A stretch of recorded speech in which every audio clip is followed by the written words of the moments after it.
Bonjour les amis, eh bien aujourd'hui ça va être une vidéo, c'est d'honorer. On va voir comment faire ce joli gâteau, tout en pâte à choux, crème pâtissière, en chantilly. Voilà, c'est un grand classique, c'est pas très dur à faire. Hein. Voilà, faut pas se prendre la tête, c'est pas quelque chose d'exceptionnel au niveau technique, c'est juste le collage du caramel, mais c'est rien du tout, il faut juste travailler avec précaution pour pas se brûler, et puis voilà, c'est tout. Donc on va voir comment préparer cette tonnerie. Alors, pour faire une bonne pâte à choux, on aura besoin de farine, de beurre coupé en petits morceaux, de sel, d'eau et d'œufs entiers. Les quantités vont apparaître à l'écran. On passe à la préparation.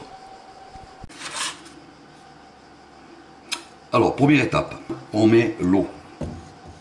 On allume le feu, le sel et le beurre coupé en petits morceaux. Voilà, quand l'eau bout, on n'entend surtout pas. On baisse un peu le feu et on envoie toute la farine, tamisée de préférence. Et on va remuer jusqu'à obtenir une pâte homogène qui va se décoller. On se retire, si c'est trop chaud, on baisse le feu. On mélange. Je me remets sur le feu, je mélange ma farine. Ça bouge, je me retire. Je me remets sur le feu, je remue un peu plus énergiquement. Sans arrêter.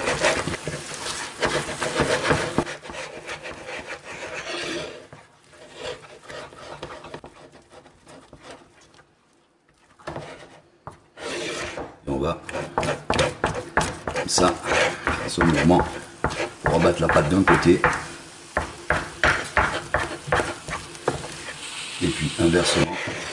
Hop. Même mouvement, la pâte, on la rabat sur le côté opposé. Hop, là, comme ça.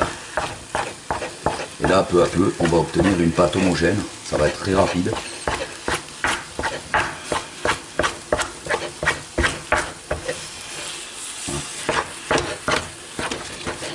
Encore un peu, donc il n'est pas trop costaud.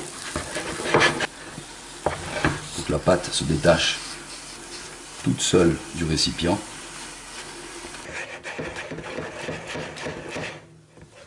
Alors moins il y a de pâte, au plus c'est facile à travailler évidemment. Si vous apercevez par hasard un grumeau, soit vous le défaites, soit vous le retirez. C'est préférable.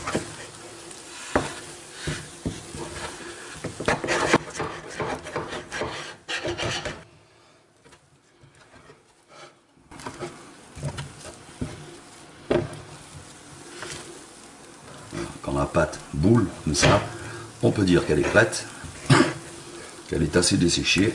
Voilà. Là, on forme rapidos une boule. Si on tourne comme ceci, la pâte se boule. Hop, toute seule.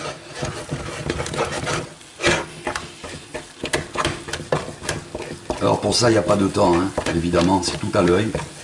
Voilà, on voit quand la pâte est assez desséchée, pas trop non plus.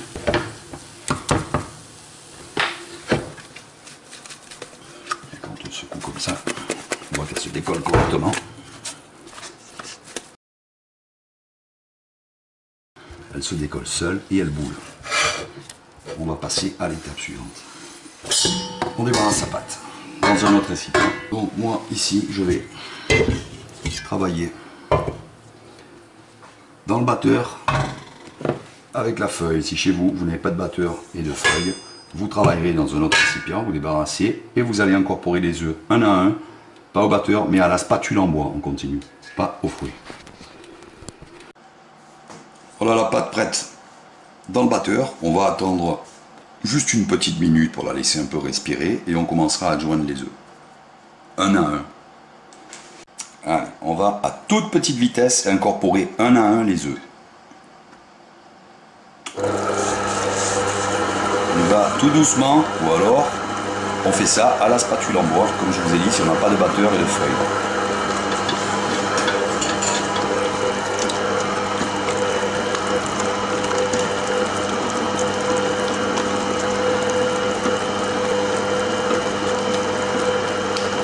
que la pâte ait pris l'œuf totalement, c'est-à-dire qu'elle se relisse un peu, hein, qu'elle soit pas séparée, divisée comme elle est là, et on redémarre encore, on rajoute un œuf. Et ainsi de suite, jusqu'à épuiser la quantité d'œufs nécessaire. Je vais vous montrer la consistance de la pâte.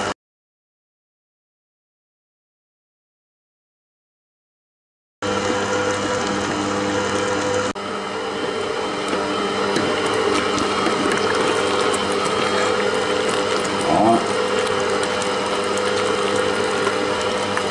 Quand la pâte à choux elle est prête, on fait ça avec la spatule en bois. Vous voyez la pointe? Là on est bon.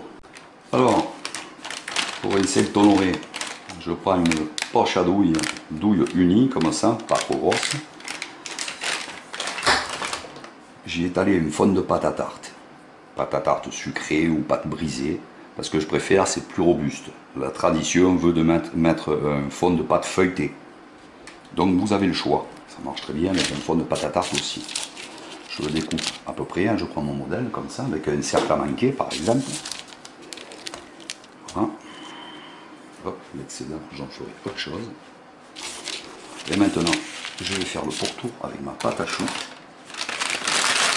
Alors, je prends bien soin de piquer la pâte, hein, bien sûr, pas qu'elle gonfle. Et je vais venir faire le tour de mon fond de tarte délicatement en pâte à choux, comme ça. Ça va aller tout seul. On suit le tour, c'est tout. On laisse couler la pâte. On laisse le boudin se poser de lui-même. Sans tirer dessus trop. On avance doucement.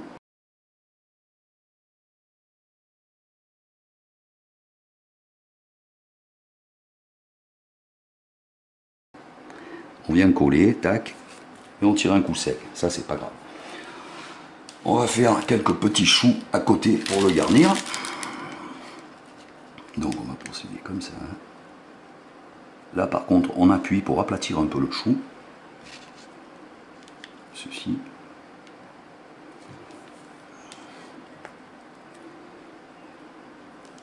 On essaye de faire la même grosseur pour tous les choux, on essaye.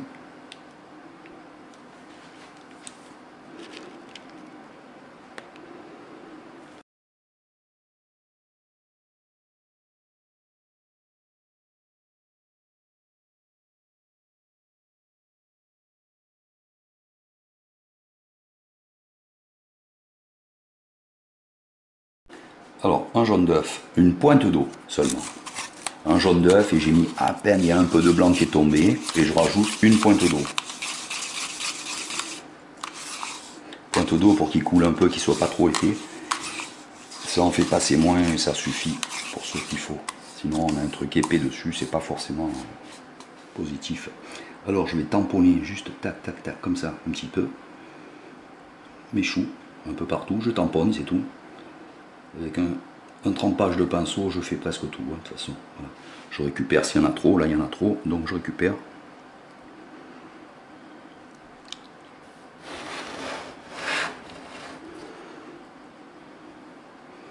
Parce que si l'œuf coule à la base du chou, comme ici, il est possible qu'il ralentisse l'œuf en coagulant au four, il est possible qu'il ralentisse. C'est pas qu'il est possible, c'est qu'il va freiner la pousse du chou, le chou va moins monter parce qu'il va rester collé à sa base.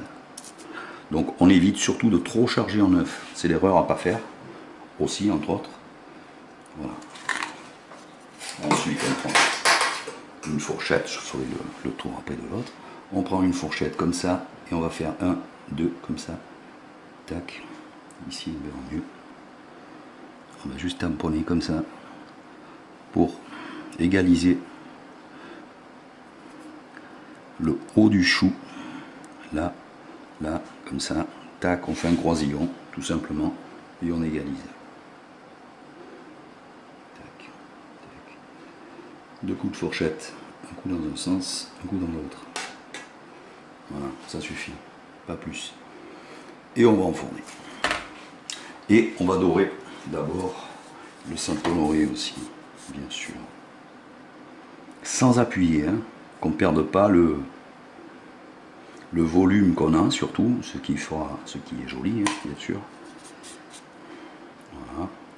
On dort un petit peu, pas besoin de trop charger parce qu'après viendra dessus les choux se coller, donc on verra quasiment plus le tour ici. Pas nécessaire de trop charger donc. Allez, on enfourne la partie Saint-Honoré entre 20 et 30 minutes, on va voir, à 200 degrés. Hop, on ferme aussitôt. 25, 20, 30 minutes, on va voir ça. Je vais mettre 30, programmer 30 à 200. Voilà, 15 minutes de cuisson à 200. On va attendre peut-être 10 minutes encore, on va voir.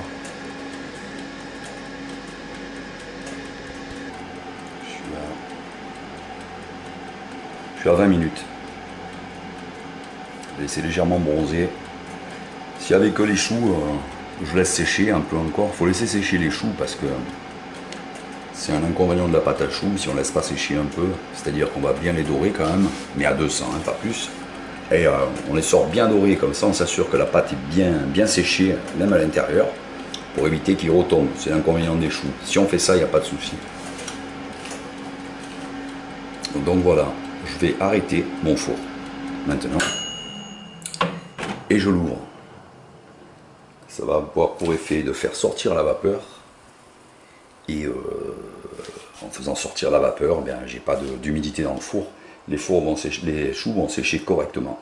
Voilà. Je laisse comme ça 2 minutes, pas plus. Et après je retire tout. Voilà. Et on passera au montage. Alors la crème pâtissière, on met son lait à bouillir.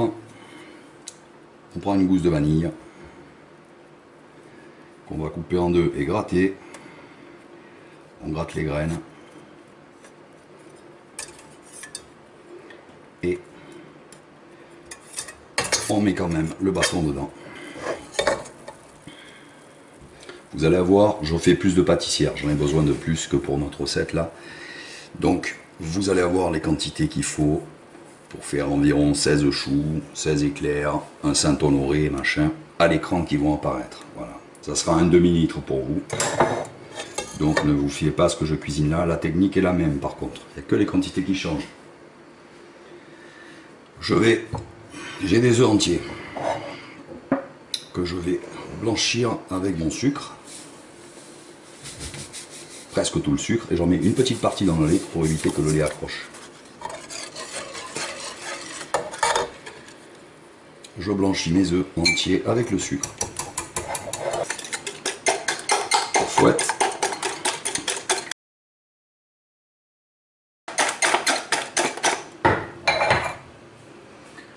J'incorpore la farine dans les œufs. D'un seul coup. Et je mélange délicatement pour pas en foutre partout.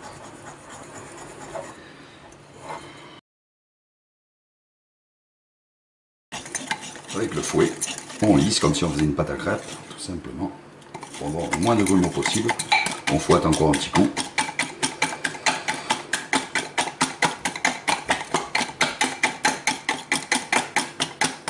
Le lait bout. Je vais verser le mélange carrément comme ça dans le lait, parce que j'en ai beaucoup, ça va être un peu pénible de faire l'inverse. Hop. Et je remue très énergiquement. Pour pas que mes œufs coagulent avant d'être totalement en osmose avec le lait. Et on voit que ça commence déjà à épaissir. Hop là. Et on mélange, on n'arrête plus de mélanger. On va attendre. Un bon repère pour savoir quand la pâtissière est prête, on laisse bouillir une fois, on remue, 2 fois, on remue, et à la 3e fois, elle est prête, il n'y a aucun doute. On la retire du feu. Alors, je vais débarrasser ma crème pour qu'elle refroidisse plus vite, en 2 parties.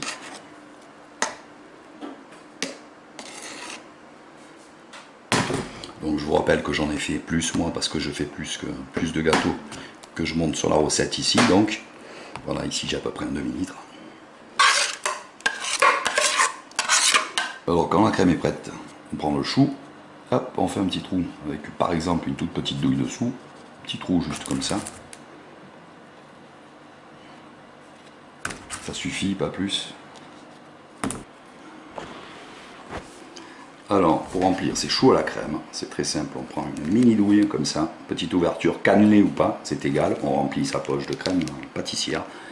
On perce le dessous délicatement et on appuie. Voilà.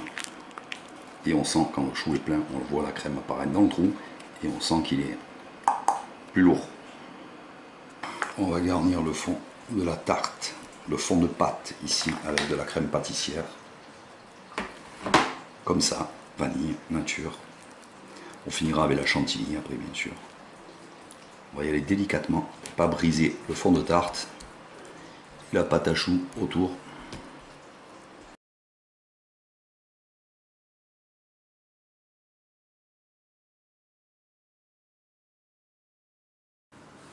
Ensuite, on va préparer un petit caramel avec 200 g de sucre et 5 centilitres d'eau.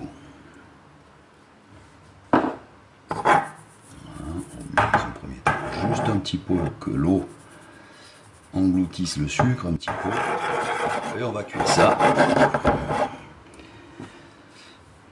jusqu'à obtenir une couleur foncée, mais pas brûlée quand même.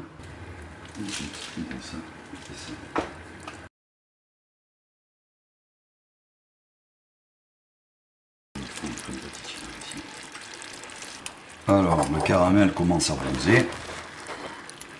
Ici, on va être vigilant. On arrêtera avant qu'il soit noir, bien sûr. Et pour arrêter aussi la cuisson.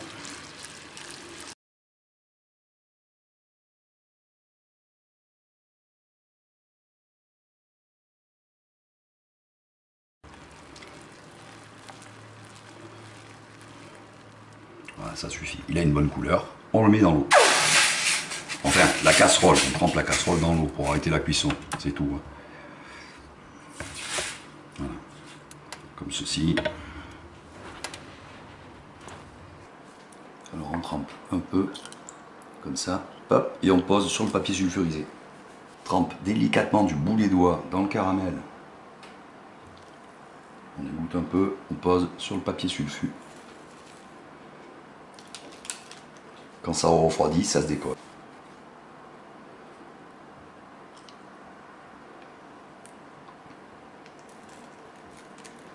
On peut faire l'autre côté, c'est pas un souci.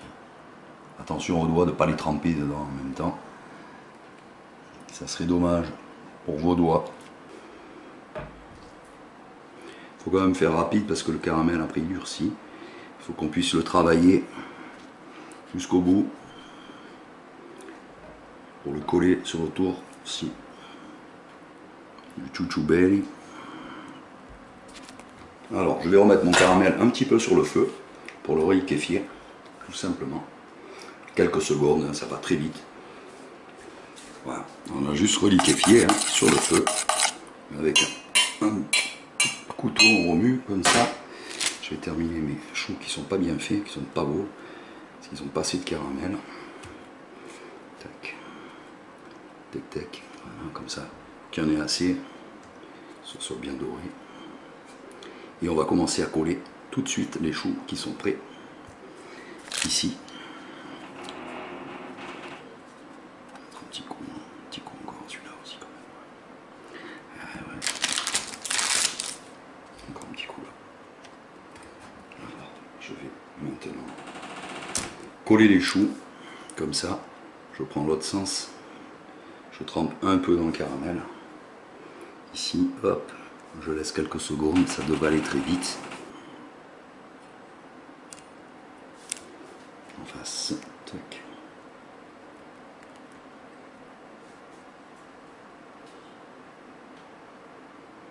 On essaie de centrer un peu sur la chambre à air, là, sur le tour de une pâte à choux.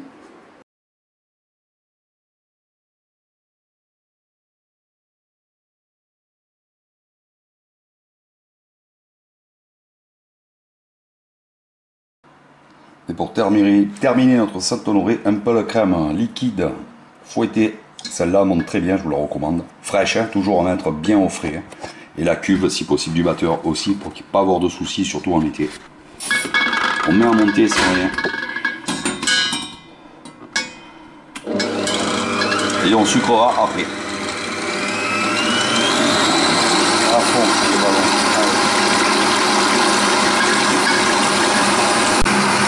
Voilà, quand c'est monté assez ferme, je mets mon sucre glace.